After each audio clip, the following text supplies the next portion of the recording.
This is a 13-second solve, and considering I average 18 seconds, this is great, right? Well no, this solve sucks and so do yours. Let me tell you why and how you can fix it, and I guarantee that your solves will be so much better after using the techniques in this video. Let's start with the cross. I managed to get all of the cross pieces onto the white side in just 5 moves. However, it then takes me half a second to figure out the moves needed to align the pieces, which is terrible. This pause should be cut out of the solve completely. From there, I do 2 moves to align the cross. So how should you reduce this pause? Well, the best method is to plan the entire cross in inspection. This is fairly easy to fix. All you need to do is scramble the cube, plan the cross, close your eyes and execute the moves. Make sure that you can do this repeatedly without fail. This helps you practice planning the entire cross.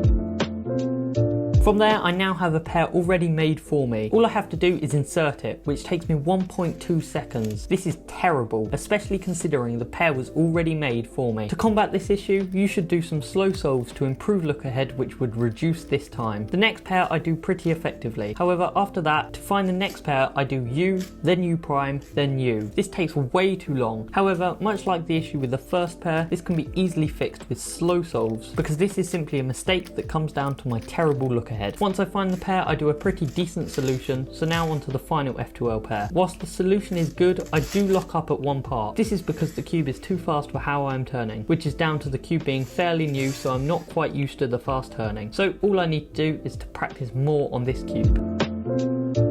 To recognise the OLL case takes half a second, which isn't great. Once again, this is partly a look ahead problem, but also I need to be faster to recognise my cases, which can be fixed with an algorithm trainer. However, I said the same thing in part 1, and I am yet to do anything about it. The algorithm took me 1.4 seconds, which isn't great. Ideally it would be below a second, but I did notice a pretty big lockup, which would have slowed me down a considerable amount. Once again, I just need to practice more on this new cube.